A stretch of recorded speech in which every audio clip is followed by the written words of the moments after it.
Hello again, everybody. Welcome back to the Huddle, the Review.com's weekly high school sports show. I'm Executive Editor Rob Toter of the Alliance Review, joined as always by our sports editor Mike Brown.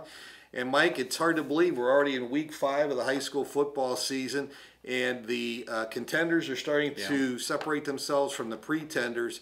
But the NBC, I think, is still a wide open race, the Northeastern Buckeye Conference. Of course, Louisville, the preseason favorite, and they did not disappoint in their opener at Alliance last Friday night. And they've got another game this week against Minerva. But let's talk a little bit about the teams at the top, the teams that won. Louisville won. West Branch looked good in their victory. Marlington looked good on the road at Carrollton, and Salem with a tough game at home against Kansas South, but they squeaked one out, and they're still undefeated. Yeah, and they're playing great defense. I mean, they've got a nice offense with Weingart at quarterback. Everybody knows that. But, you know, they won a defensive battle against the Wildcats last week, and, you know, that really primes them for a big game come Friday night at Marlington Stadium between the Quakers and the Dukes. How's that game shake out in your mind? Well, I'll tell you what, I think that's going to be a great one because you have great offensive athletes on both sides of the ball. You have Garrett Floyd from Marlington, like I said last week. I think he's the finest athlete in the NBC this year, and there's some really good ones.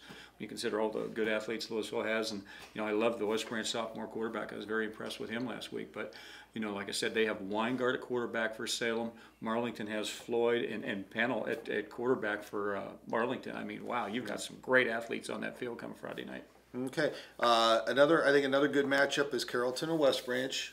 Carrollton is 2-2 coming off that loss to Marlington, and like you said, you like the new young quarterback at West Branch. Yeah, you know, when you think back to West Branch football, you know, back in probably their glory days, back in the 80s and the 90s, when they won like 93 games in the 90s, they had a great run of all Ohio quarterbacks. Well, I'm not saying this one's going to be all Ohio as a sophomore this year, but T.J. DeShields is the best quarterback I've seen at West Branch in 20 years. I think the sky's the limit for this kid. You know, quick release, beautiful touch on the ball. You know, he makes quick decisions. He's got everything you're looking for in a big-time quarterback.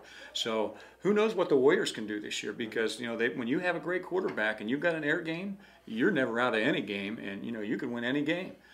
So I was very impressed with them last week. And again, they have a Carrollton team coming in that lost some really good seniors to graduation last year, but they got out of the gate fast. You know, I think they won 2 of their first 3 games. You know, they're coming off a loss to Marlington, who's really good.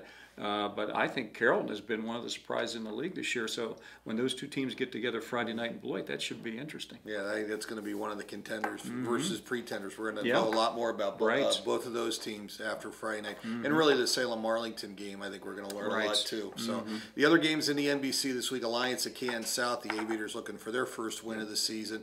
Minerva's got a tough task facing Louisville, and the Lions looking for their first win as well. So another team I think that might need a victory is St. Thomas. They're 2-2 and probably not as good a record as we might have thought before the season, where they would be standing after week 4. Well, you're right about that, Rob. But when I look at their schedule, they played a very good schedule so far. When you figure their losses with the Canton Central Catholic Crusaders, who are just mowing down everybody outside of Perry of the Federal League, who's having a great year too.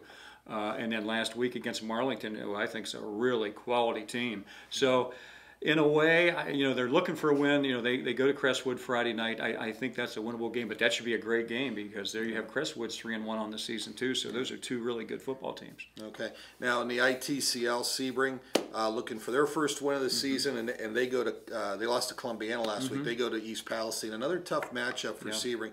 Let's talk a little bit, Mike, about the ITCL setup. 3 divisions, and this isn't necessarily a criticism, but I have yet to find a coach who likes this setup. When you talk about programs like Columbiana and Crestwood that are in different divisions, Lisbon and United that are in different divisions in the ITC, those are long-time rivalry games, and now they don't mean as much because they don't mean anything in the standings. So, and then you've got matchups like Sebring and East Palestine. Sebring is a Division 7 school, and East Palestine a substantially larger school. And I don't know that this is the end result of what they wanted to get out of that realignment. I think you're right, Rob. We've had this conversation many times. I think the more teams you add to the mix in a league, the tougher it is to keep harmony amongst the brethren there, because it's just hard to keep a balance where everybody's happy, and so you have constant movement up and down, and it's a tough way to keep a league going. But so far it's worked. But